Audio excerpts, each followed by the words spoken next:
Assalamualaikum warahmatullahi taala wabarakatuh. Alhamdulillah wassalatu wassalamu ala Rasulillah wa ala alihi wa sahbihi wa man tabi'ahu wa wala. Rabbi shrah li sadri wa yassir li amri wahlul 'uqdatam min lisani yafqahu qawli. Alhamdulillah, syukur kepada Allah Subhanahu wa taala kerana pada malam ini kita dapat sambung perbincangan kita dalam tafsir Pimpinan Ar-Rahman, yang mana dalam kuliah yang lepas kita baca sehingga ayat 98 surah Yunus, iaitulah surah yang ke-10 juzuk yang ke-11 daripada Al-Quran. Dalam ayat lepas kita bicara tentang Nabi Musa AS dan saudaranya Harun berhadapan dengan Fir'aun, dan setelah berlakunya pertemuan dengan ahli-ahli sihir, Nabi Musa membawa kaum dia ataupun Bani Israel ini keluar daripada bumi Mesir. Mereka dikejar oleh Fir'aun dan tentera-tentera dia, dan Allah SWT telah menunjukkan kebesarannya dengan menjadikan laut itu laluan kepada pengikut-pengikut Nabi Musa AS. Dan Fir'aun yang cuba mengejar Bani Israel itu akhirnya tenggelam di dalam laut yang disebut sebagai Laut Merah. Dalam tulisan itu disebut sebagai Laut Merah, dan mati lemah bersama-sama dengan tentera dia. Dan sebagai tanda kebesarannya, Allah SWT menghantar badai ataupun mayat Fir'aun ini ke patah, dan menjadi tanda kepada orang-orang yang mari kemudian daripada itu. Dan dalam ayat yang akhir kita baca ni, ayat 98, Allah SWT menyebut, dia kata dalam semua-semua di atas Nabi dengan Rasul ni, untuk mengajak mereka pada Islam, semuanya ditimpa oleh azab Allah SWT kecuali kaum Nabi Yunus. Nabi Yunus ini yang dulu kita baca dalam surah Al-A'raf, bila dia hantar pada kaum dia, dan setelah dia berdakwah, kaum dia ni tak terima. Akhirnya Nabi Yunus memberi tepuh 3 hari. Allah SWT memberi tepuh 3 hari kepada kaum Nabi Yunus, dan dalam tepuh 3 hari ini kalau mereka tidak beriman, Allah akan menurunkan azab. Jadi sementara menunggu tepuh itu berakhir, Nabi Yunus ni bawa diri tubik senyap-senyap daripada kampung dia, kerana dia jangka azab Tuhan akan turun. Tapi hari ketiga tu dengan kehendak Tuhan, kaum-kaum dia ni beriman dan mencari Nabi Yunus. Mereka bertaubat dan berdoa pada Allah SWT, dan Allah SWT tidak jadilah turun bencana tersebut.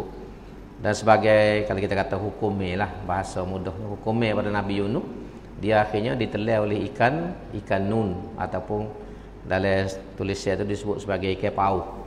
Ikan paus ni telan dia dan duduk dalam perut ikan paus tu beberapa ketika, sehingga akhirnya dengan berkat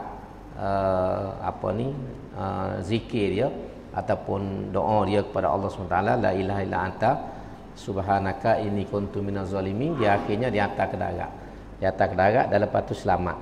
Jadi itu masuk ayat 98. Kita sambung malam ni bermula dengan ayat 98 supaya nampak ada kesinambungan dalam perbincangan kita. Jadi ayat 98 ni, auzubillahi minasyaitonirrajim, Allah SWT berfirman, falaula kanat qaryatun amanat fanafa'aha imanuha illa qauma Yunus lamma amanu kashafna anhum adzabal khizi fil hayatid dunya wa matta'nahum ila hin. Dengan kisah Firaun itu, maka ada baiknya kalau penduduk sebuah negeri beriman sebelum mereka ditimpa azab, supaya imannya itu mendatangkan manfaat, menyelamatkannya. Hanya kaum Nabi Yunus sahaja yang telah berbuat demikian. Tatkala mereka beriman, kami elakkan azab sengsara yang membawa kehinaan dalam kehidupan dunia dari menimpa mereka, dan kami berikan mereka menikmati kesenangan sehingga ke suatu masa yang kami tentukan. Catat di bawah tu dia sebut Nabi Yunus AS telah diutus oleh Allah Subhanahu wa taala kepada kaumnya penduduk wilayah Ninwa, ataupun dalam buku orang putih panggil Nineveh. Nineveh ni Arab dia panggil Nineveh, Neveh. Ni Neveh ni satu kawasan dekat dengan Israel. Pasal dalam kawasan Israel hari ni. Ada ni sebuah kawasan. Dalam ni disebut di daerah di Mosul. Wilayah Ninwa dalam daerah Mosul di negeri Iraq. Bandar ni dekat dengan laut. Mosul. Bandar Mosul ni ada lagi di Iraq lah ni. Mereka engkar pada mulanya, tetapi setelah mereka melihat tanda-tanda kedatangan azab yang dijanjikan itu, mereka insaf lalu beriman. Jadi kalau kita baca dalam kisah Nabi-Nabi ni, dia bagi 3 hari. Tempoh 3 hari, Tuhan bagi tempoh 3 hari. Dalam masa 3 hari ni, kalau kamu tidak beriman, Tuhan akan turunkan azab. Jadi pada hari ketiga ni, sebelum azab tu turun, mereka beriman. Mereka beriman. Daripada peristiwa inilah, iaitu peristiwa kisah Nabi Yunus dengan kaum dia, surah ini, iaitu surah yang kita baca ni, yakni surah yang mengandungi antara lain ialah perhal Nabi Yunus dengan kaumnya. Jadi diambil daripada ayat 98. Walaupun cerita tu tak ada dalam ni, cuma dia sebut je, tapi tak ada cerita. Cerita ni antaranya kita telah baca dulu dari surah Al-A'raf dan dalam beberapa surah yang lain. Lepas ni kita akan jumpa. Baik, ayat seterusnya pada malam ini Allah SWT berfirman, walau syaa rabbuka la amana man fil ardi kulluhum jami'a afa anta tukrihun nasa hatta yakunu mu'minin. Dan bukanlah tanggungjawabmu wahai Muhammad menjadikan seluruh umat manusia beriman. Jika Tuhanmu menghendaki, nescaya berimanlah sekalian manusia yang ada di bumi. Janganlah engkau bersedih hati tentang kedegilan orang-orang yang engkar itu. Kalau Tuhan tidak menghendaki, maka patutkah engkau pula hendak memaksa manusia supaya mereka menjadi orang-orang yang beriman. Ayat ni Tuhan royak ke Nabi, iman ni bukan kerja kita manusia. Iman ni kerja Allah Subhanahu wa taala. Nabi ni tujuannya hanya menyampaikan saja. Dalam ayat lain Tuhan kata innama alaikal balagh wa alainal hisab. Ada dalam surah lain. Dia kata sesungguhnya tanggungjawabmu wahai Muhammad ialah al-balagh, iaitu menyampaikan agama ni kepada orang ramai, kepada masyarakat. Wa alainal hisab, hitungnya dia atau kira akhirat ni akulah. Dia nak beriman ke dia tak beriman, aku nak azab saya tak saya azab, ini urusan aku kata Tuhan. Jadi daripada ayat ni di bawah ni dia kata tugas seseorang rasul hanya menyampaikan perintah-perintah Allah. Tentang berimannya manusia atau sebaliknya, terserahlah kepada kehendak Allah. Kerana Allah jualah yang memberi petunjuk hidayah menurut undang-undang dan peraturan dia. Jadi kita ni orang beriman, ya, kita jauh beroyak. Jauh beroyak, jauh sapa ya. Royak tentang agama, royak tentang surga neraka, royak tentang azab akhirat, royak tentang tanggungjawab kita melaksanakan agama. Masalah orang terima tak terima, itu bukan kerja kita. Waktu kena ingat. Jadi bila kita faham waktu, kita tidak akan rasa serabut perut lah. Kalau tidak kita duduk serabut perut. Duduk serabut perut. Nabi sendiri dalam surah Kahfi itu Tuhan tegur.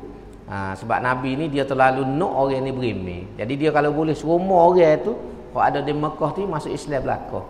Jadi bila ramai orang yang menentang dia pada mereka awal, Nabi pun pusing. Jadi duk mikir lagu mana tak jenuh tidur lah kalau guna bahasa kita. Maka Tuhan tegur Nabi. Tuhan kata pun lagi, dia kata mu tak payah duk mikir banyak, duk rusing dengan manusia sebab ni kerja aku. Dalam ayat ni Tuhan sebut dengan jelas lagi. Jadi janganlah siapa kita ni paksa orang supaya beriman. Dia bukan Islam contohnya, kita paksa dia supaya dia beriman. Ataupun dia orang Islam, kita paksa dia supaya buat benda yang dia tak sempat buat. Kita hanya boleh royak gaya, nak paksa tak boleh kecuali kalau anak kita ni adik-beradik mungkin kita boleh paksa, tapi anak tu tentu kita boleh paksa. Tapi lain pada tu tak boleh. Kita tak boleh buat sebab hidayah Tuhan ni bukan milik kita. Sebab tu kita tengok dalam kisah Nabi Nuh, anak dia sendiri menentang dia mati dalam keadaan kafir. Nabi Lut, isteri dia sendiri.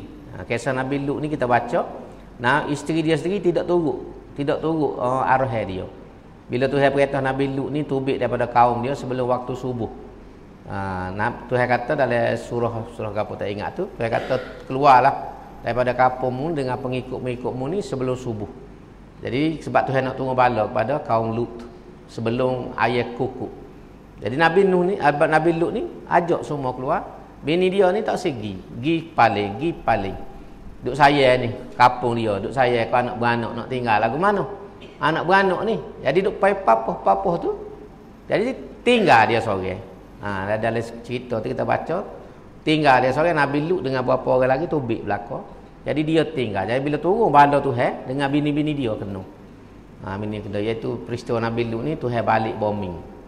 Ada setengah kata Tuhan akak sebutir kampung tu, malaikat akak naik dengan arah Tuhan naik sebutir kampung, tinggi tak tinggi tu, siapa malaikat langit boleh dengar ayat kukuk. Dalam satu kitab sebut tinggi tak tinggi malaikat akak tu, siapa malaikat langit tu boleh dengar ayat kukuk. Engkau subuh dah kan. Jadi tanda turun bencana ni waktu subuh. Waktu subuh.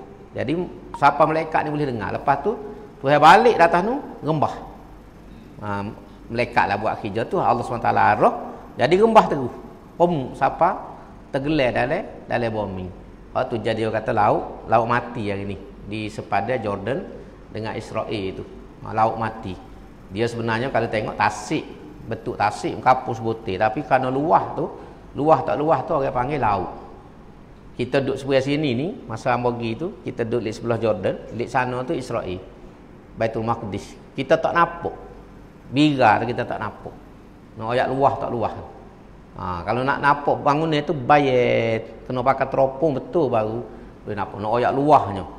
Tengah-tengah tu sempadan antara Jordan dengan Israel. Jadi mutubuk Israel ni selalu duduk berkawal. Tengah-tengah tasik tu, tengah-tengah laut mati, Bahrul Mayyit. Disebutlah kita Arab sebagai Bahrul Mayyit. Luah. Jadi sebutir kampung kira lah kalau kampung Pacu kita luah mana. Jadi semua tu hakak rembah. Dan rembah tu dalamnya turun. Siapa kita duduk atas darat ni kita tak nampak. Kita tak nampak. Tak nampak kampung. Cuma ada setengah orang kata ada tika-tika dia bayar. Bayar setengah tu setengah orang boleh nampak. Dia bayar nampak macam ada bangun ni duduk bawah. Dalam laut tu. Laut mati ni dia tak tergelar. Tak tergelar. Ambogi tambah tak mandi sebab tengah hari panas. Orang mandi, orang luar apa, orang Jepun, Cina, ada orang putih. Mandi memang duk napung. Kalau gemuk perut bulat tu kat, nampak duk napung atas air. Kita tengok pun nak suka. Nasib baik aku tak mandi, tidak jadi lagu tu juga. Kata muka perut bulat. Napung gitu. Kita terkekai masuk pun dia tendai balik. Ada orang terang pok kita terkejung nak masuk air. Dia tak masuk. Pung timbul mula. Dia tendai. Dia tendai. Mengikut sainnya ialah kerana kepadatan garam. Kandungan garam yang tinggi sehingga laut tu jadi tak boleh nak masuk. Dan pada pandangan Abu sengaja Tuhan buat lagu tu supaya manusia tak boleh nyelai. Tuhan buat lagu tu supaya orang tak boleh nyelai. Tak segi cari gali dalam. Kalau tidak orang boleh nyelai. Jadi mungkin itulah pandang-pandang itu Tuhan sengaja buat ketupat teh garam itu terlalu kuat. Itu dipanggil laut mati. Jadi nak ayat apa ni? Nak balik pada kisah perbincangan kita dari segi orang kata hidayah. Sebab tu sini Tuhan tegur Nabi, afa anta tukrihun nas. Adakah kamu hendak memaksa manusia? Jadi waktu bukan kerja kita lah, kerja kita. Kemudian seterusnya ayat seterusnya tu kata wa ma kana li nafsin an tu'mina illa bi iznillah wa yaj'alur rijsa 'alal ladzina la ya'qilun. Dan tiadalah sebarang kuasa bagi seseorang untuk beriman melainkan dengan izin Allah melalui undang-undang dan peraturannya.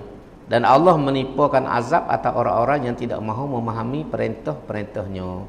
Maknanya sini Tuhan kata berimeh ni hak Tuhan. Tuhan menentukan hati manusia nak jadi Islam ke tak se-Islam. Nak jadi baik ke tidak jadi baik. Dengan kaedah-kaedah. Kaedah ni gapo? Orang itu sendiri kalau kita baca dalam kitab perbincangan ulama sebut orang ni dia kena ada keinginan.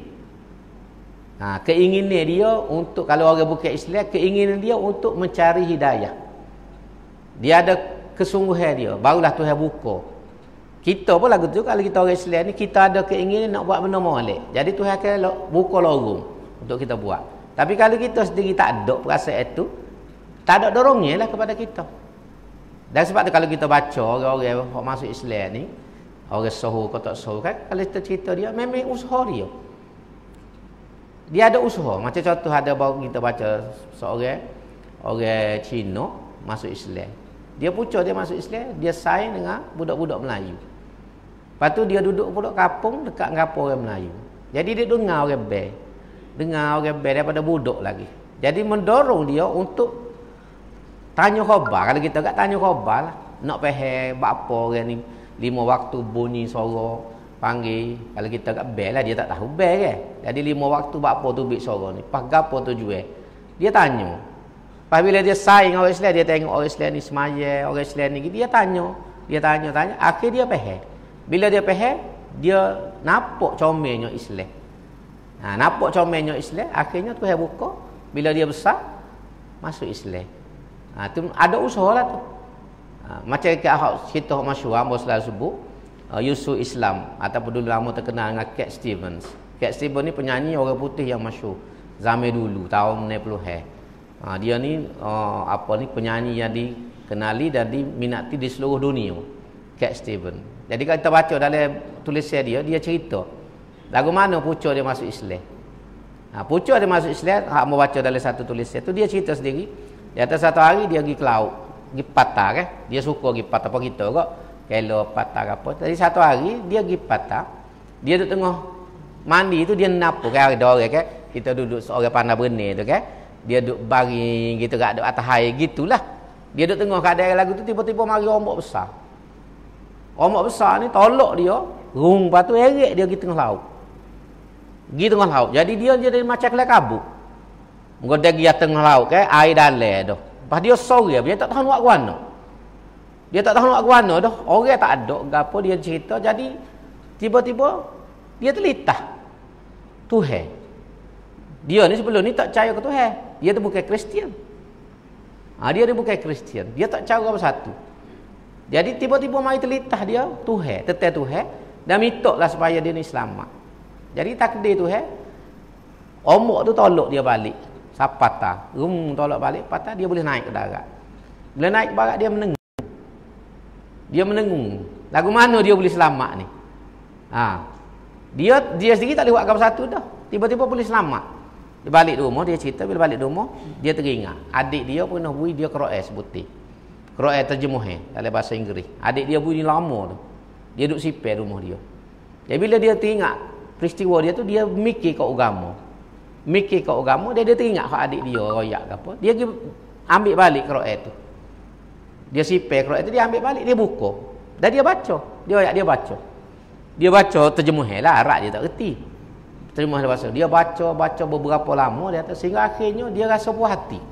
Bila dia baca tu macam tubik jawab pe. Tentang hidup, tentang manusia, tentang gapo sehingga akhir dia nampak jalan. Dia berasa puas hati, akhirnya dia cari orang belajar tentang Islam dan akhirnya mengucap 2 kalimah syahadah. Tu Yusuf Islam. Daripada Cat Stevens dia tukar nama jadi Yusuf Islam. Dan dia waktu hamba duduk di Inggeris tu, dia ni buka sekolah. Buka sekolah Islam. Untuk budak-budak di satu bandar di Inggeris tu dia buka, dia guna kaedah agama, suka pelajaran gapo dan masyhur sekolah dia. Sekolah dia ni jadi masyhur sehingga orang bukan Islam pun atanuk. Lepas pada balik tu duk baca laporan. Jadi orang bukan Islam pun atanuk ngaji di sekolah. Bapa atan ni sebab mak ayah ni kata dia tengok budak-budak hok ngaji situ anak-anak orang Islam ni kata jauh. Ada adab hormat kepada orang tua. Ada tetik tergening. Jadi orang bukan Islam ni terdorong hati dia untuk atas anak ngaji kata. Tapi balik pada cerita Yusuf Islam tu, usaha dia tu. Dia ngaji Quran, baca, tengok terjemahan, lepas dia pergi tanya orang, bicara orang, akhirnya Tuhan buka hidayah. Maknanya Tuhan bimbing manusia ni dengan macam-macam cara. Lepas tu kena ada usaha kita.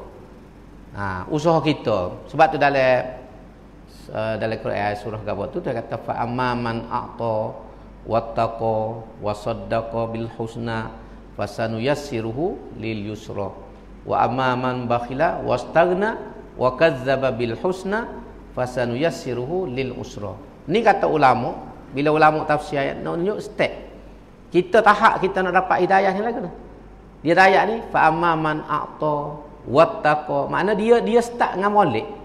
Dia start dengan molek wasaddaqa bil husna. Mula-mula dia sumbangan kat orang. Wattaqa, dia bertakwa kepada Allah. Wasaddaqa bil husna, membenarkan benda yang molek. Maka Tuhan kata apa? Fasanuyassiruhu lil usra. Kami akan pemudahkan jalan dia. Jalan ni kata ulama laluan dia kepada benda-benda yang comel dan akhirnya ke dalam syurga. Dia tidak berlaku dengan lagu tu. Hak ni pula wa amma man bakhila. Hak ni orang yang kedeku, bakhilah kedeku. Wastarna agah. Seragah tak cara kau orang nasihat pula si dengar. Wa kadzdzaba bil husna, mendustakan benda yang baik. Maka dia kata fasanuyassiruhu lil usra. Kami lorong dia ni, pemudah dia kepada barang susah. Mana kesepitan dalam hidup dan akhirnya masuk neraka. Jadi sini kata ulama, usaha tu penting. Usaha kita kena ada. Kita tak boleh nak serah gitu sebab Tuhan ni dia ada kaedah. Tuhan ni bukan pali silap mata. Buka topi tu biar nak. Sebagai contohnya, tak ada buka topi tu biar nak, tak ada apa-apa. Hak ni dia ada usaha, ada sebab dan musabab. Musabab. Kalau kita guna bahasa lain kena ada ikhtiar. Kena ada usaha, insya-Allah Tuhan akan buka laluan kepada kita. Jadi sini Tuhan kata ni berimeh-berimeh ni kerja Allah dengan izin Tuhan, dan Tuhan akan turunkan azab kepada orang yang tidak mematuhi perintah Tuhan. Seterusnya ayat 101 Allah SWT berfirman kulin zuru madza fis samawati wal ard wa ma tughnil ayatu wan nuzur an qaumil la yu'minun. Katakanlah wahai Muhammad, perhatikan dan fikirkanlah apa yang ada di langit dan di bumi dari segala kejadian yang menakjubkan, yang membuktikan keesaan Allah dan kekuasaannya. Dalam pada itu segala tanda dan bukti yang menunjukkan kekuasaan Allah, dan segala rasul yang menyampaikan perintah-perintah Allah dan memberi amaran tidak akan memberi faedah kepada orang-orang yang tidak menaruh kepercayaan kepadanya. Jadi dalam ayat ni Tuhan kata melalui lidah Nabi, Tuhan kata royak ke manusia ni apa? Unzuru. Hendaklah kamu perhati, kamu fikir. Macam Ambo sebut dulu, dia ada selagi perkataan Arab, ra'a ni kita tengok. Ra'a ni tengok juga, tapi ra'a ni macam kita tengok TV, kita tengok saja-saja, tak ada gapo-gapo. Tapi nazar ini yang disebut kulin zuru, hendaklah kamu merenungi. Kalau kita tengok dalam buku beringgeris tu dia panggil reflect. Reflect ni makna kita fikir, kita tengok. Kita tidak kata tengok, saya tengok. Orang hak unzur ni bila dia tengok dia mikir, lagu mana boleh jadi lagu ni? Tu jenis orang mikirlah tu. Apa ni dia kata? Tengok selipar kahwin, ijazah, risau, apa jadi lagu ni? Pelik. Tu dia panggil orang tengok dengan mikir. Kalau orang tak mikir, tak cara apa. Dia tak cara apa. Jadi sini Tuhan suruh kita manusia ni merenungi, perhati, mikir. Sebab apa? Sebab di langit dengan bumi ini banyak tanda-tanda kebesaran, kekuasaan dan juga keesaan Allah Subhanahu Wa Taala. Sebab tu dalam satu hadis disebut tafakkur sa'atan khairun. Kita bertafakur 1 saat, ada setengah terjemah 1 jam, lebih baik daripada ibadat sepanjang malam. Tu disebut nak royak pentingnya tafakur. Sebab tu dalam bidang tasawuf, tafakur ni dianggap sebagai ibadat. Sebab tu ada setengah-setengah ahli sufi dia duduk dia tepi patah ke, dia atas bukit ke senyap, tak gapo zikir, tak gapo dak. Tidak semaya dak betul senyap. Tapi bukan waktu semaya lah. Senyap tu sebab dia berfikir, bertafakur. Dia bertafakur sebab dia merenungi alam ni. Tengok, mikir, rasa. Sebab tu Nabi sebut situ tafakur sa'atan. Bertafakur satu ketika, ataupun biasa terjemahannya satu jam. Setengah orang terjemah sejam. Kita bertafakur sejam, lebih baik pada kita jaga malam semaya pada waktu malam. Kenapa? Kerana nilai tafakur tu tinggi. Nilai tafakur iaitu merenungi dengan pemikiran gini, apa gini. Kadang-kadang orang itu bertafakur tentang diri dia, tengok, duk mikir tentang diri dia. Ada setengah dalam tulisan itu dia sebut kita manusia ni alam kecil. Dunia ni ialah alam kabir. Kita manusia dia panggil alam saghir. Sebab manusia di sini melambaikan alam, kosmos. Kosmos.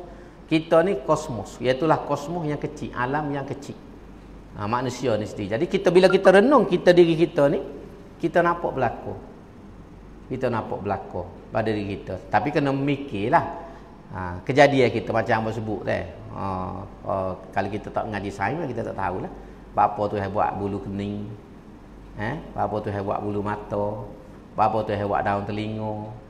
Semua ni kalau di segi sainsnya ada tujuan, bukan saja-saja. Kalau kita tak mikir ataupun kita tak ngaji, kita ingat kalau orang puai kat buat ni bulu kening nak buat eyeshadow. Nak buh gapo? Tahu gapo dia panggil eyeshadow lah kali. Buh warna tu warna ni. Kalau bulu mata kat nak berceluk. Buh warna gapo-gapo. Tapi kalau kita tengok dari sains ada tujuan tu yang buat. Bulu mata terutamanya ialah untuk mengawal keredipan mata kita. Kalau kita tak ada bulu mata, mata kita ni kelip semua. Totah gak nyak-nyo lah. Tengok retina duk tatah-tatah katnya bahaya ke bini lah gitu. Duk kelip mata depan retina. Dia tak boleh kawal kalau tak ada bulu ni. Bulu mata ni tujuannya mengawal keredipan mata. Kita boleh kawal, kita nak celak boleh, nak tutup boleh. Kalau tak ada ni dia kelip semacam dia tah mata kita jadi. Kalau tak percaya balik guting. Kalau tak percaya pakai balik guting mana itu. Esok jangan cari ambo sudahlah. Itu nak ayat mudah. Tapi memang dalam buku sains sebut. Tujuan dia. Lepas tu telinga. Apa daun telinga ni buat? Sebab daun telinga ni peranannya menapis suara. Menapis suara. Kalau kita ni tak ada daun telinga, kita tak boleh dengar apa-apa. Orang tepik tak dengar. Tu tujuan daun telinga ni dia tapis. Suara tu dia tapis masuk dalam telinga kita.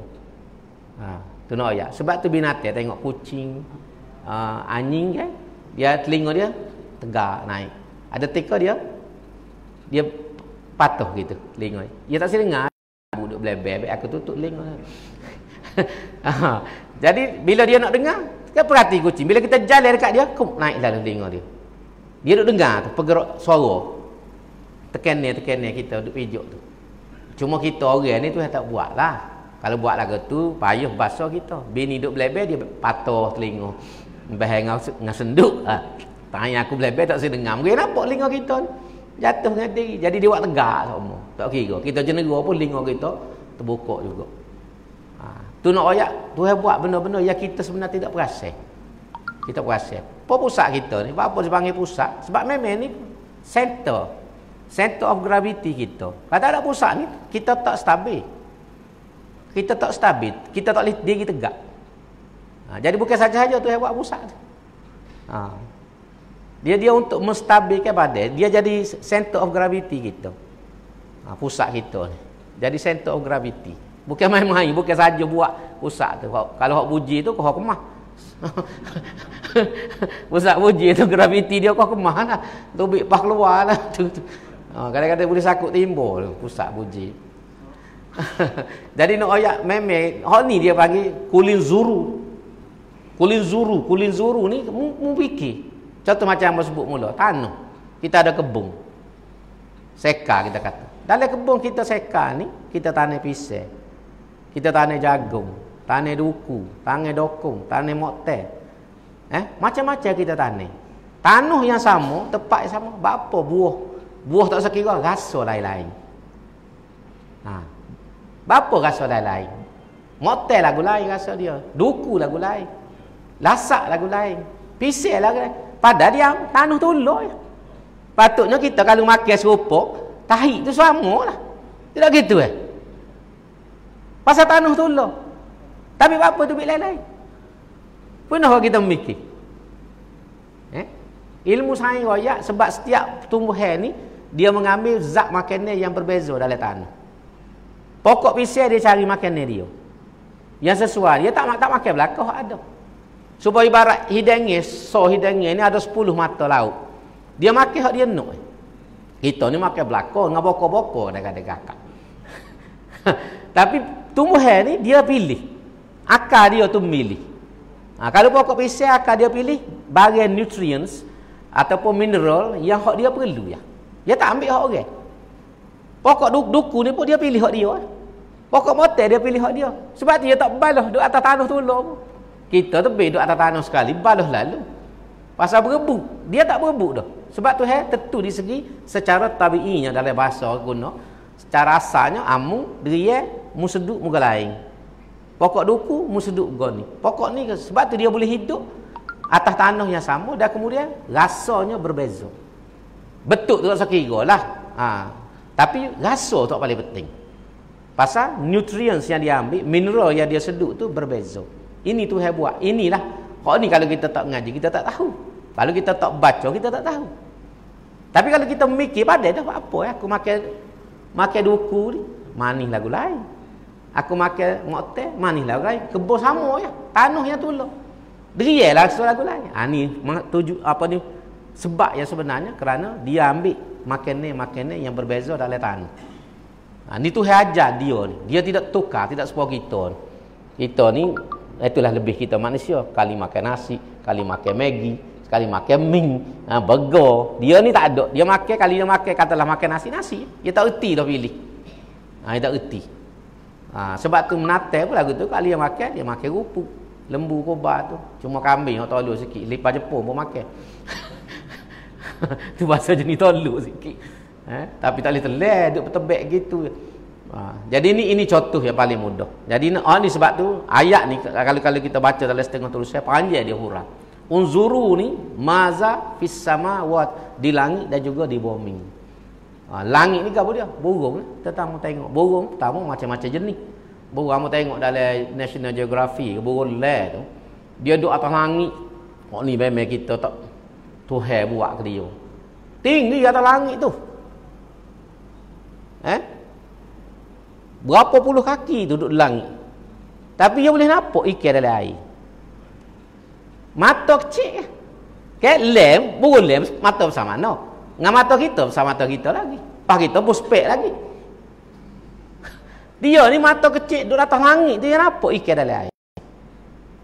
Berapa puluh kaki tu? Kita mata kalau tak pakai spek, kalau jauh tak nampak dah kita. Dia boleh nampak ikan dalam air. So, hebat tak hebat? Dia turun tu dia boleh sambar ikan.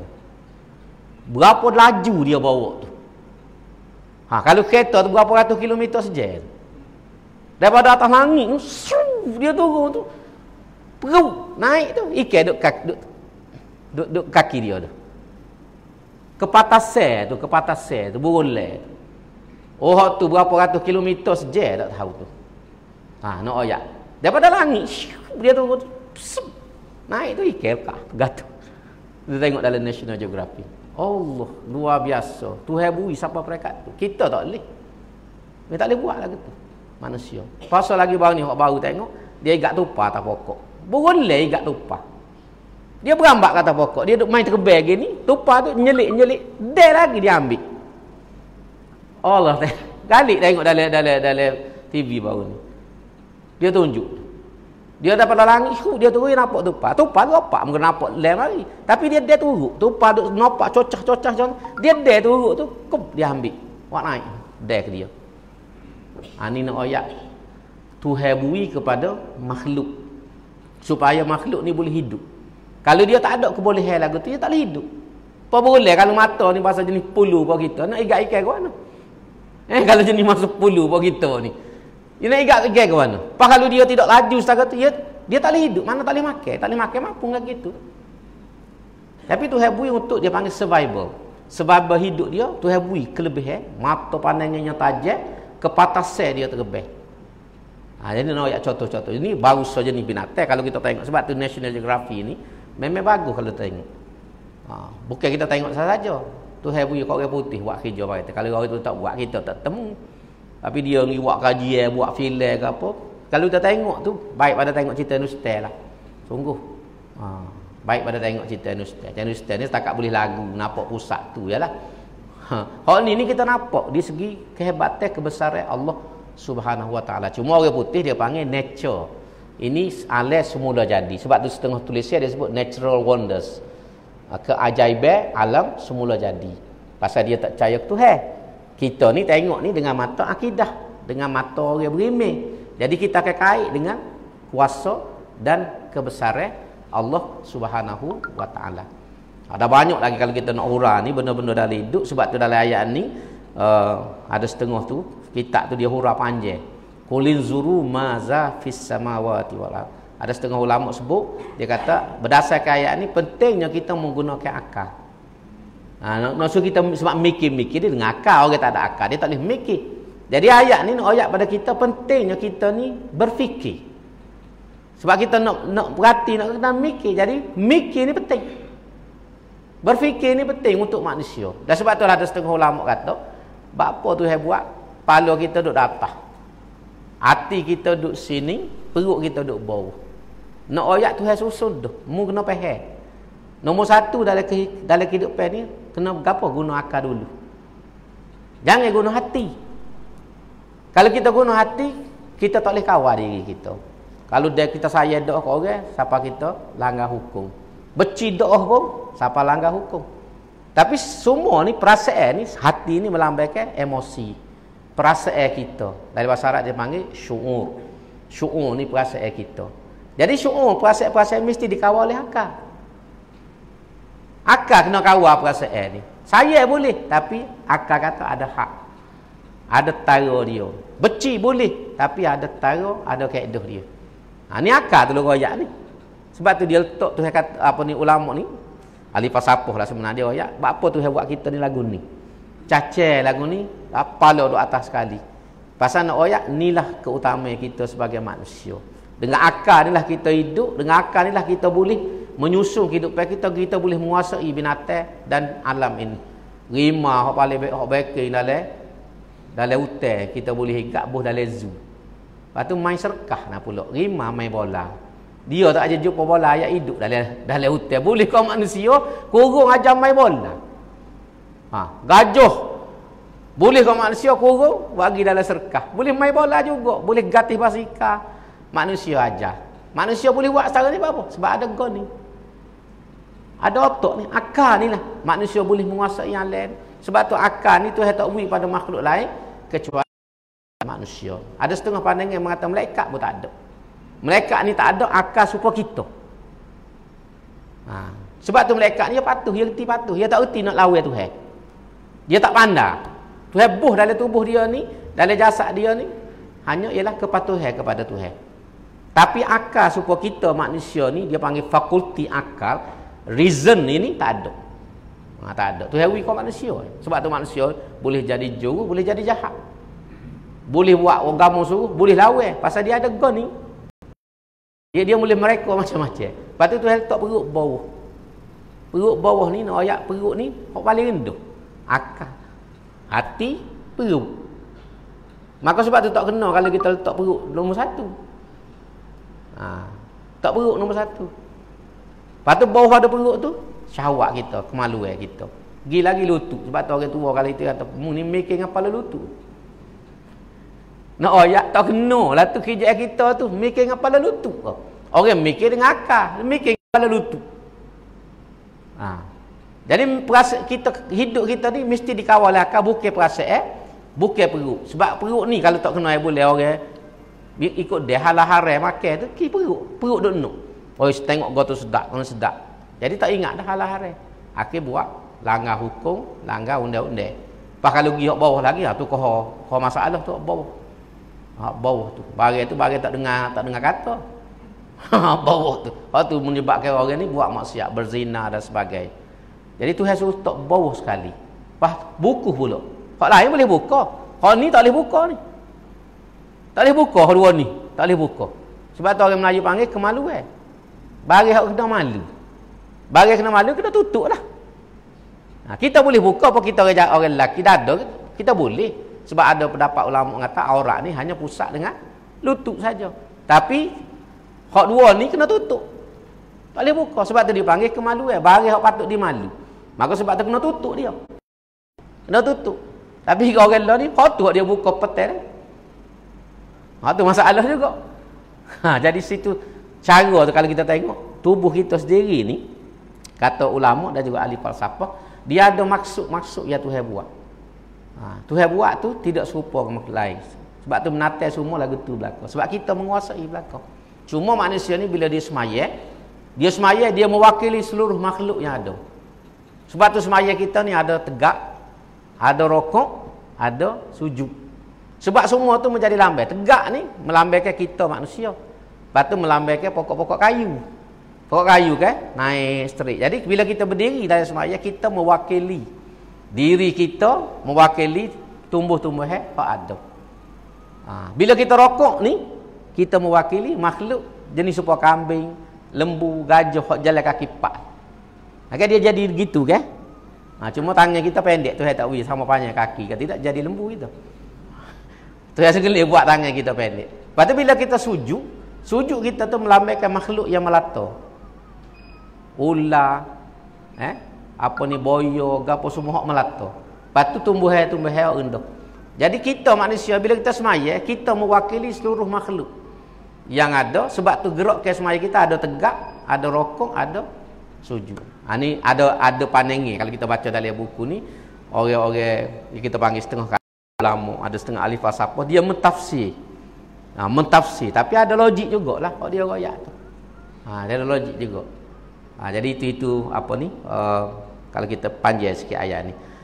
Semua Tuhan kata tanda-tanda kebesaran Tuhan dan peringatan dia ni tidak akan memberi faedah kepada orang yang tidak beriman. Bawah ni dia tulis, maksud ayat ini menerangkan bahawa tugas seorang rasul dan juga seorang pendidik bukanlah memaksa orang menerima sesuatu kepercayaan, tetapi tugas mereka ialah menunjuk dan mengajak orang ramai supaya memerhati dan memikirkan segala bukti yang ada di langit dan di bumi, dan mempelajari serta memahami apa yang dibawa oleh rasul-rasul. Demikianlah hendaknya diamalkan oleh orang-orang yang hendak menetapkan kesimpulan imannya. Tadi dia sebut. Lagi sikit lagi kalau boleh kita habis balik, nak habis ni. Ayat 102, fahal yantaziruna illa mithla ayyamil ladzina khalau min qablihim. Qul fantaziru inni ma'akum minal muntazirin. Maka orang-orang yang tersebut tidak menunggu melainkan azab Allah, sebagaimana kejadian-kejadian yang berlaku kepada orang-orang yang ingkar yang terdahulu daripada mereka. Katakanlah Muhammad, tunggulah, sesungguhnya aku juga bersama kamu dari orang-orang yang menunggu. Mana tunggu kesudahan seksa. Sebab orang kafir ni masa Nabi tak beriman dengan Nabi. Jadi tunggulah. Dan mu tak beriman, tunggu keputusan Tuhan seksa. Kalau kita pergi sikit lagi, tunggu hari kiamat seksa. Boleh tengok hak mu pergi tu betul ke? Kau aku bawa ni betul. Seksa di hari kiamat kesudahan duduk situ. Thumma nunajji rusulana walladzina amanu kadzalika haqqan alaina nunjil mu'minin. Kemudian kami selamatkan rasul-rasul kami dan orang-orang yang beriman. Demikianlah juga sebagai kewajipan kami selamatkan orang-orang yang beriman yang menurutmu. Maknanya Tuhan royak nabi-nabi, rasul-rasul hak sebelum pada Nabi Muhammad sallallahu alaihi wasallam ni dan pengikut mereka semua Tuhan selamat belaka. Walaupun bencana turun macam contoh Nabi Nuh, Tuhan selamat melalui kapal. Nabi Lut, Tuhan suruh tubik awal lagi. Nabi Hud, Nabi Sulaiman, semuanya Tuhan selamat belaka. Maka Nabi kita sallallahu alaihi wasallam ni juga dengan sahabat-sahabat dia akan diselamatkan oleh Tuhan daripada azab Allah Subhanahu wa taala. Orang yang tidak beriman semuanya Tuhan musnah. Itu kalau kita ambil maksud daripada ayat 103. Kemudian ayat seterusnya ayat 104, Tuhan kata, "Qul ya ayuhan nas in kuntum fi syakkin min dini fala a'budu alladzina ta'budun min dunillah walakin a'budullaha alladzi yatawaffakum wa umirtu an akuna minal muslimin." Katakanlah Muhammad, wahai sekalian manusia, jika sekiranya kamu menaruh syak tentang kebenaran agamaku, maka ketahuilah aku tidak menyembah makhluk-makhluk yang kamu menyembahnya yang lain dari Allah. Tetapi aku hanya menyembah Allah yang akan mematikan kamu untuk menerima balasan, dan aku diperintahkan supaya menjadi dari golongan orang-orang yang beriman. Maknanya kalau kita agak ayat nyuduh lain. Jadi kalau mu tak beriman dengan aku, tak percaya kepada aku, dan mu ragu-ragu dengan agama aku bawa, aku tak akan turut mu. Aku tak akan sembah berhala hak kamu sembah. Aku hanya akan sembah Allah SWT. Tuhan ni yang esok dia akan mati. Mu sendiri, aku sendiri, dan esoklah balasannya di hari akhirat. Ini jadi kalau kita orang kata mati Allah. Bila kita bincang-bincang tak saya dengar juga, maka tutup situ. Padai dah. Mu tak percaya juga kak. Lepas tu kalau kita baca ayat tu lakum dinukum waliyadin itulah hal tu mutuh tara antara kita ni dengan orang yang tidak beriman. Cuma sebelum tu kita kena beroyak dulu. Beroyak sampai perekat tak boleh pergi dah, maka kena mutuh lalu. Putuh selesai urusan. Dan kemudian seterusnya dia kata wa an aqim wajhaka lid-dini hanifa wala takunanna minal musyrikin, serta diwajibkan kepada Nabi ini, hadapkanlah seluruh dirimu menuju ke arah mengerjakan perintah-perintah agama dengan betul dan ikhlas, dan janganlah engkau menjadi dari golongan orang-orang yang musyrik. Jadi ini perintah Tuhan pada Nabi dan kepada kita semua. Sebab tu dalam semaya antara benda yang kita baca wajah tu wajhya lillazi fataras samawati wal hanifan musliman wa ma ana minal musyrikin. Kena sebut semua lepas maya doa iftitah dah dia panggil doa iftitah ni, sebab perintah Tuhan faqim wajah kamu kena betul tumpuanmu wajah di muka kita lah, maksudnya tumpuanmu kehidupanmu ni kepada apa? Kepada lidini hanifah, kehidupan yang betul, agama yang lurus. Agama tu perintah kita. Lepas tu kita ni kena jadi jangan masuk dalam golongan orang yang syirik. Sebab syirik ni merosakkan akidah. Bila rosak akidah tak selamat kita. Dosa biasa dia tidak rosak akidah. Orang yang berzina, orang yang bunuh orang yang minum arak, walaupun besar dosa tu, tapi tidak besar sama dengan syirik. Iman tak lari pada dia. Dia tetap orang Islam juga, cuma dia sebagai orang fasik. Kalau dia taubat, Tuhan terima taubat dia. Tapi orang bila syirik, amal kebajikan kita jadi punah habis. Kita boleh jadi tak minum arak, kita boleh jadi tak berzina, tidak buat dosa besar, tak bunuh orang, tak apa. Tapi syirik, semaya tak tinggal, puasa tak tinggal, baca Quran semua, tapi syirik. Syirik ni menyebabkan semua amalan kita ni seksa habaan mansura. Wa qadimna ila ma'amilu min amalin faja'alnahu habaan mansura. Tuhan kata orang yang syirik pada Tuhan ni walaupun dia amal banyak dalam hidup, seesok wa qadimna ila ma'amilu, kita buat mari ke dia ni hak dia buat atas dunia ni, semaya ber puasa gapo tu, aku tunjuk belaka seesok kamu. Hak mu duk buat tu aku tunjuk belaka, aku tak susu.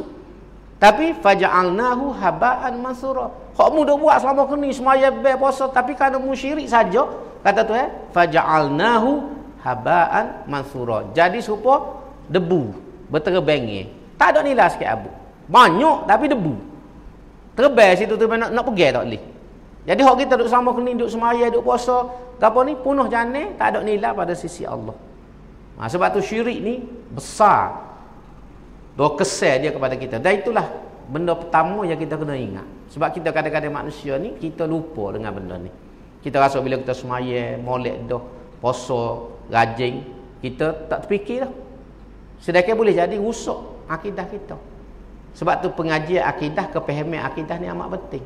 Kalau kita mengaji akidah memang misteri, macam yang sebut lah, moga-moga betul lebih bidai mengaji akidah. Kalau kita kata demo ni kalau makan obat ni garanti siap, orang mengaji akidah tak siap lah, ayat tu tak boleh tu. Tak boleh ayat tu. Demo ni kalau makan obat ni garanti siap.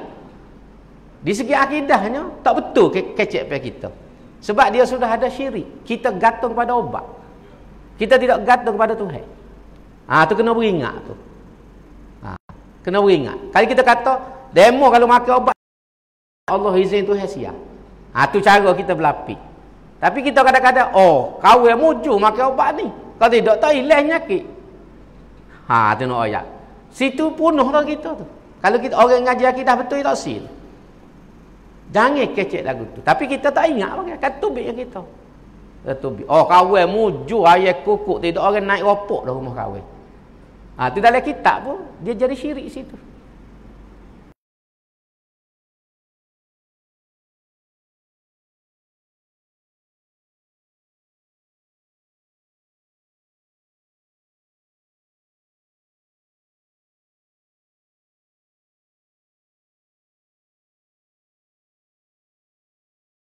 Sebab tu kena beringat masing-masing. Sebab bila penuh situ, hak semaya bel kita, zikir kita, puasa kita, doa kita tu dia jadi tak pakar. Tak jadi tak pakar. Saat tu kena beringatlah. Lepas tu hak syirik kecil kan riaklah buat amal kerana orang. Kerana orang semaya rajin, orang sebut bila-bila gurau kerana tok tua. Kalau tok tua ada kak rajin semaya sunat. Tak masuk waktu bedoh. Kerana tok tua mari kampung ni. Dia orang tak masuk waktu dia bedoh. Kerana orang kalau tok tua bersungguhnya dia. Maya sunat lepas asar. Ni bagi penak-penak berlaku ni. Jadi hal ni kita buat tu kerana orang. Bila orang tak ada nilai sikit abuk pada sisi Tuhan. Dalam hadis sebut Nabi kata dalam hadis kursi, dia kata ana aghna syuraka. Aku ni orang paling kaya, tak perlu pada sekutu. Aku tak perlu pada sekutu. Tak payahlah membuat ni kerana sesok dalam satu hadis lain disebut sesok bila kita buat benda tu kerana orang, ada belaka Tuhan tunjuk belaka ni hak mu buat. Tapi mu buat ni kerana orang ni, mu buat ni kerana orang ni. Jadi Tuhan rupa. Supaya kita gupa kain buruk. Gupa. Tuhan tahu atas muka. Ambil. Mungkin cari orang itulah. Kalau mu buat semaya ni kerana tok tua, mungkin cari tok tua. Biar tok tua mu tolong. Kalau mu buat ni kerana tok email, mungkin cari tok email. Biar tok email tolong mu. Aku tak lepas tangan. Seolahnya begitu. Sebab disebut dalam hadis tu gupa. Tuhan akan gupa semua amalan kita yang ada unsur syirik ni dah dicampur ke atas muka. Dia berat tu. Depan orang ramai-ramai. Ramai mana orang. Lagu ni dia ingat kau berjauh sangat, petai lagi mari masjid. Rajin semaya. Rupanya tak pakai sahabat. Penatlah kita masa tu. Sebab tu minta jauh. Sebab tu Nabi ajar kan doa kan dalam mak surat tu ada. Allahumma inni a'udzubika min an nusyrika bika syai'an na'lamu wa nastaghfiruka lima la na'lamu. Dalam mak surat tu ada. Wahai Tuhan, aku berlindung kepadamu daripada an nusyrika bika. Mensyirikkan kamu ni dengan sesuatu, sama ada aku sedar aku tak sedar. Kita minta berlindung dengan Tuhan. Sebab kadang-kadang syirik tu berlaku dengan tidak sedar. Kita tak puasa, apa tak adilah kita tubik. Kadang-kadang kita pergi buat. Sudah-sudah maya nak turun dah. Nampak tu tua semaya sunat molek. Kita pun pusing mula maya sunat. Maya sunat. Tu tak kena dah. Kita niat lillahi ta'ala dah, tapi apa pergi semaya sunat tu? Kerana tok tua. Tok tua. Tuhan je kira belaka tu. Kita yang tak kiranya. Tuhan je berarti dah ni buat ni kerana tok tua. Setengah orang wis sedekah kerana malu kat orang. Nak wis riyal malu dengan tok wakil. Wis 50 riyal. Jadi tak ada rega lah walaupun 50 riyal tapi kih malu kat orang nak wis 5 riyal takut orang kata tok wakil apa ni. Wis 5 riyal. Wis 50 riyal. Tak ada nilai sikit abuk tok wakil. Sajalah piti habis pala tak lih. Tu nak royak. Benda-benda lagu tu halus. Jadi Amos sekali tekan ni sebab ni menentukan masa depan kita. Kita kena beringatlah belakang Amos sendiri. Tuan-tuan puan sebab agama ni biar hanifan. Ayat seterusnya Tuhan kata, "Wala tad'u min dunillahi ma la yanfa'uka wa la yadurruk. Fa in fa'alta fa innaka idzam minaz zalimin." Dan janganlah engkau Muhammad menyembah atau memuja yang lain dari Allah yang tidak dapat mendatangkan manfaat kepadamu dan tidak dapat juga mendatangkan mudarat kepadamu. Oleh itu sekiranya engkau mengerjakan yang demikian, maka pada saat itu menjadilah engkau dari orang-orang yang berlaku zalim terhadap diri sendiri dengan perbuatan syirik itu. Zalim itu kerana buat syirik. Sebab dalam surah Luqman disebut innasyirka la zulmun azim. Sesungguhnya perbuatan syirik itu merupakan suatu kezaliman yang besar. Jadi dalam istilah Islam ni zalim ni bukan setakat ambil harta benda orang. Bukan setakat kata orang, tapi syirik kepada Tuhan juga termasuk dalam kezaliman. Dan zalim yang paling besar ialah syirik kepada Tuhan. Sebab kita saja esok di akhirat. Jadi Tuhan pesan kepada Nabi, jangan sembah barang yang tak boleh wipedah kamu. Masuk pada waktu tu kan, jangan sembah berhala lah. Sebab berhala ni tak boleh buat apa satu. Orang Arab zaman dulu kan dalam cerita, dalam sejarah disebut, dia nak pergi jalan mana-mana, dia bawa berhala. Tapi dia tak bawa besar, tu berat. Dia ambil watama sirah tu dia pelaga. Tepek buat kepala, buat tubuh, buat kaki, buat tangan. Boh dah lebih. Berhenti mana-mana kat dia ambil letak atas batu, dia sembah. Tu perangai orang Arab. Apabila dia jalan lama-lama makan ni tak ada, kedai tak ada, dia kerak rangi Tuhan. Watama dia buat Tuhan tu, dia kerak sebelah dia pakai. Akhir habis Tuhan akan makan ke dia. Jadi Tuhan dia lah wah tamah tu ya. Nak ayat pendaknya. Pendaknya orang Arab. Dia disebut dalam buku sejarah. Sebagai orang Arab amal dia tu moga dia nak ayat juruh dia ni lebarnya dia bawa Tuhan ke jalan. Tapi Tuhan tu dia makan. Dia nak ayat. Setara tu ya. Jadi benda ni tak boleh mudarat ke apa ke dia. Pedah tak ada, mudarat tak ada. Ayat 107 kata wa ayyamsaskallahu bidurrin fala kashifalahu illahu wa in yuridka bi khairin fala radda li fadli yusibu bihi man yasha'u min ibadi wa huwal ghafurur rahim. Dan jika Allah mengenakan engkau dengan sesuatu yang membahayakan, maka tiadalah sesiapa pun yang akan dapat menghapuskannya melainkan Dia. Dan jika Dia menghendaki engkau beroleh sesuatu kebaikan, maka tiadalah sesiapa pun yang akan dapat menghalangi limpah kurnia-Nya. Allah melimpahkan kurnia-Nya itu kepada sesiapa yang dikehendaki dari hamba-hambanya, dan Dialah yang amat mengampun lagi amat mengasihani. Jadi ni akidah ni. Akidah besar ni. Sebab tu saya kata tak ada benda yang boleh kena mu molek kau udah kecuali hak tu tertentu.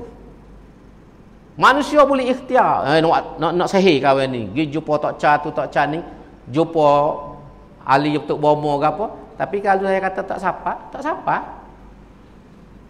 Carilah tok ca paling hebat pun nak buat sihir, nak kena kawan ni, nak guna-guna, tapi dia tu saya kata tak sapa.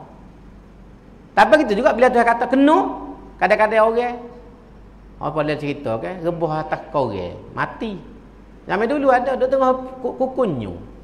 Kukunyu ni rebuh mati, kes rebuh atas korang. Bukan kata luka, bukan rebuh atas latar. Pasal siapa masuk mudarat mari. Mudarat mari. Jadi semua ni Tuhan kata, semua ni kerja Tuhan berlaku. Bukan manusia. Sebab kita tengok kadang-kadang aksiden teruk. Orang tak ada kau satu. Setengah tu aksiden sikit, mati habis putih kereta. Ada setengah kan berlaku kan? Kereta tu kat tengok kau kereta, ya Allah. Tu molek-molek ada. Luka sikit atas kepala. Tuhan selamat dia. Tin ayat ni hak ni maksud ayat ni. Kalau Tuhan nak mudarat, mu tak boleh lepas kok mana. Tapi dia Tuhan nak benawai molek. Tak ada orang boleh sekat. Nak ayat nak suruh kita ni gantung penuh kepada Allah Subhanahu wa taala. Tu yang maksud ni. Tauhid kita ni biar bulat ke Tuhan. Manusia boleh terang macam-macam nak kita, nak buat gitu, nak buat gini, meracau dan sebagainya. Tapi kalau Tuhan tak izin, tak jadi apa. Kalau kita itu gak masyurnya Nabi Ibrahim AS tu bakar dengan api bukan api biasa, bukan dapur gas. Api besar tu maruk tu. Tapi tak nyala. Seminggu dalam kitab sebut api tu nyala seminggu. Puak-puak kapir ni Allah bergeger dah. Berdikir bergapo bersorok mai apa ni. Beria tak beria nak. Bodoh mati dah Ibrahim ni seminggu api tu nyala. Habis nyala, Nabi Ibrahim bangun cacai mula. Molek ada, tak jejah sikit abu. Dalam kitab sebut hangusnya ikat pinggir dia. Ikat pinggir dia yang hangus. Tubuh tak jejah, rambut tak jejah, kulit tak jejah, pakaian tak jejah. Seminggu.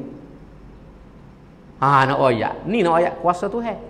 Pas duduk alat tu pula seminggu tu, segar-segar, roti cana tak ada. Begar tak ada. Tuhan bagi apa? Labu air. Dalam kitab tu sebut Tuhan tubuhkan labu air dalam api. Tumbuh pokok labu. Nabi Ibrahim seminggu tu duk makan labu tu. Labu air ni dia cukup dalam tu makan dia dengan air sekali. Labu air. Seminggu duk makan labu air.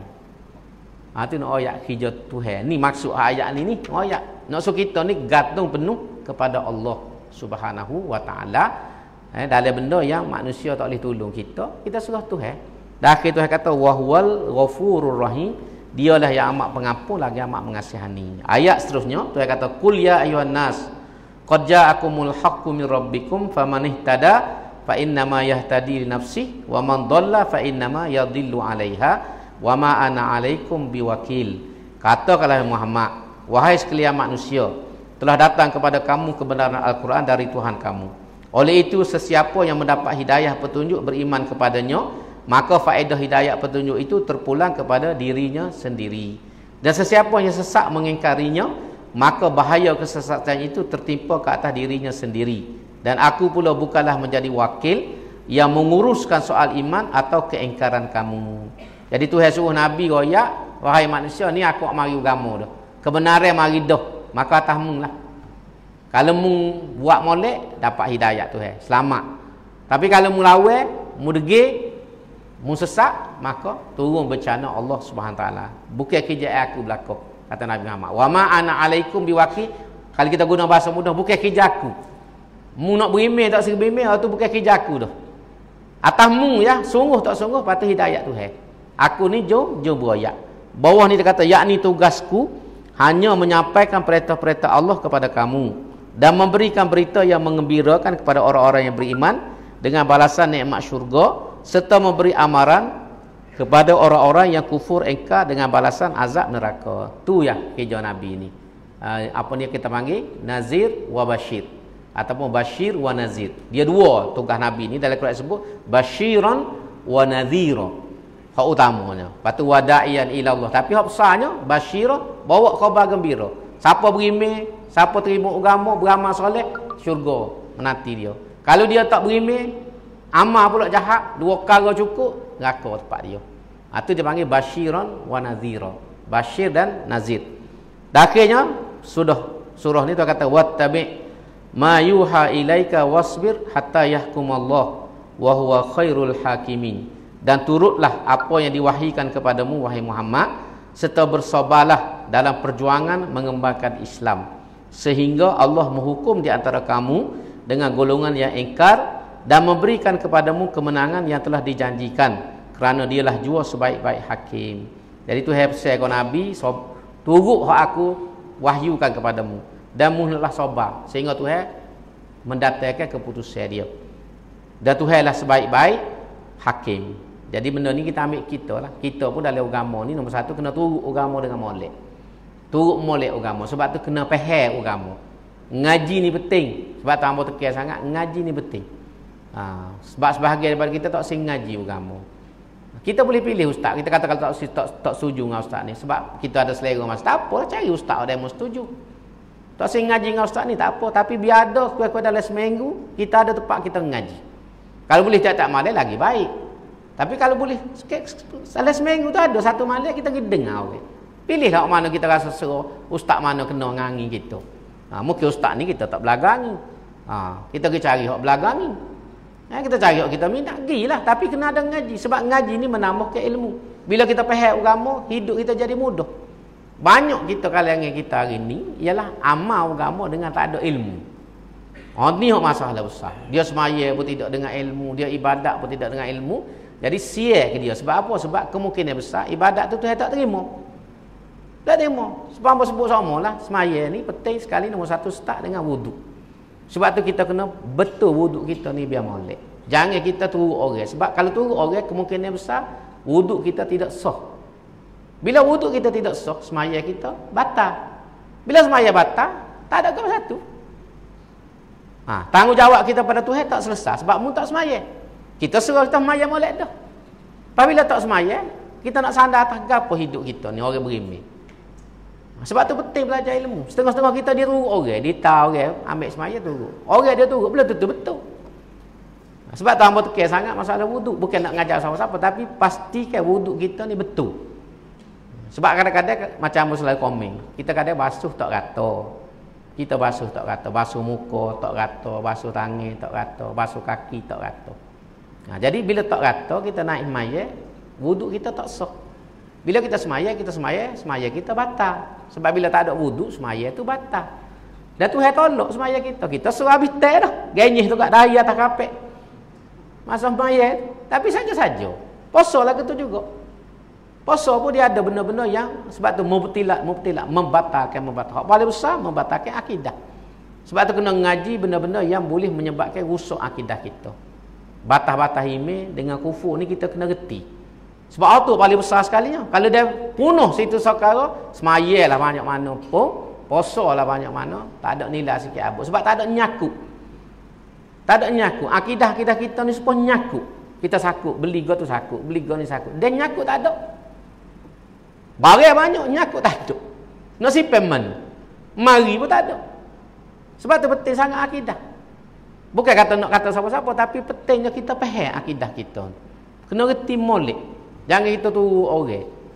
Sebab tu orang dia jadi masalah. Sebab tu dalam Islam, imam ni tak boleh taklid. Imam ni kena belajar, kena faham. Dalam kitab sebut, wak mau ngajinya, imam muqallid, imam orang yang bertaklid ni tidak sah. Tidak sah. Kena apa ni, kena berujuk. Kena ada wujud. Sebab tu ustaz-ustaz kita mengajar apa tunjuk kan, bila kita percaya Tuhan ni satu, apa? Sebab alam ni makhluk. Apa kita kata alam makhluk? Pasal dia berubah. Kadang dalam ilmu akidah kan. Apa ni? Dia kata dunia-dunia ni hadisun. Apa? Sebab dia mutaghayyir. Dia berubah semua. Barang berubah ni barang hadis, barang baru. Jadi dunia kita ni sifatnya hadisun kerana mutaghayyirun. Mutaghayyirun. Al-alamu, dia kata apa? Al-alamu mutaghayyirun. Wa kullu mutaghayyirin hadisun. Fal alamu hadisun. Dunia-dunia ni mutaghayyir, berubah. Wa kullu mutaghayyir, setiap benda hak berubah ni hadis. Jadi baru selalu. Maka sebab tu alam kita ni pun baru. Tu cara berujuh dalam ilmu akidah. Jadi bila kita faham, kita nampak. Kalau tidak kita jadi masalah. Jadi sebab tu ngaji ni penting, sebab ramai kalau kita ni tak suka ngaji. Hak mari ni alhamdulillah, tapi hak tak mari tu ramai lagi. Ramai kat dikir. Ramai di pasar terapung lagi. Daripada hak mari dengar orang ngajar. Hak tu jadi pola kacau dalam hidup kita. Jadi itu penting. Kemudian akhir sekali ni itulah Tuhan kata turutlah agama. Faham agama, lepas tu wasbir. Sabar dalam kita bawa agama. Tidak nanti kita berdakwah, kita amal agama tu pun memerlukan kesabaran. Sebab kalau kita tak sabar, kita tak boleh buat. Sabar ni kan nak semaya pada waktu dia, nak puasa, semua tu kena sabar. Kalau tak sabar tak boleh buat. Tambah-tambah puasa, musim kemarau, bahaya sebab kita tak ada nyau. Allah paruk lah. Tak kata kedai, mama je lepek. Tak ada nak nyau, puasa sehari tu mah. Puasa pula musim panas. Bayalah lagu mana dengan kering tekuk dengan letih Allah. Tak kata kau gerai lah. Jadi kalau kita tak sabar, buka wis senyap-senyap. Kau minum air senyap boleh segelas, bini tak tahu. Gomok tegap, buat je lepek depan bini. Pasal kalau kita tak sabar. Tapi kalau kita sabar itulah kita boleh buat. Semaya pula kita bukan baris ni. Nak semaya tambah-tambah waktu subuh. Bangun dini hari. Pas nak kena mandi pula, moga ngegah malam. Macam tu. Pak kalau orang di Selangor sehari dua buat ni pula air tak ada. Lagu mana nak buat tu? Nak buat nak semaya, nak gapo tu. Tapi tak gaya mana lah moga negeri Selangor. Kalau Kelantan lagu tu parok Indonesia buat kita kena. Tapi nak ayat tu lah benda-benda ni kadang-kadang Tuhan takdir kita pun tak tahu, takdir. Jadi itulah yang kita sebut akhirnya ayat 109 ni pesannya supaya kita mengikuti ajaran agama dan sabar dalam melaksanakan titah perintah Allah Subhanahu taala. Jadi kita berhenti setakat dulu. Insya-Allah kuliah akan datang kita masuk surah yang baru, iaitu surah Hud. Surah Hud ni mengandungi 123 ayat. Kerana ada disebut tentang Nabi Hud dari ayat 50 hingga ayat 60. Turun di Mekah juga. Turun di Mekah bukan di Madinah. Jadi insya-Allah kita akan sambung dalam kuliah akan datang. Kita berhenti setakat ni. Aku qouli hadza wa astaghfirullahalazim li wa lakum. Assalamualaikum warahmatullahi taala wabarakatuh. Kita baca doa sikit.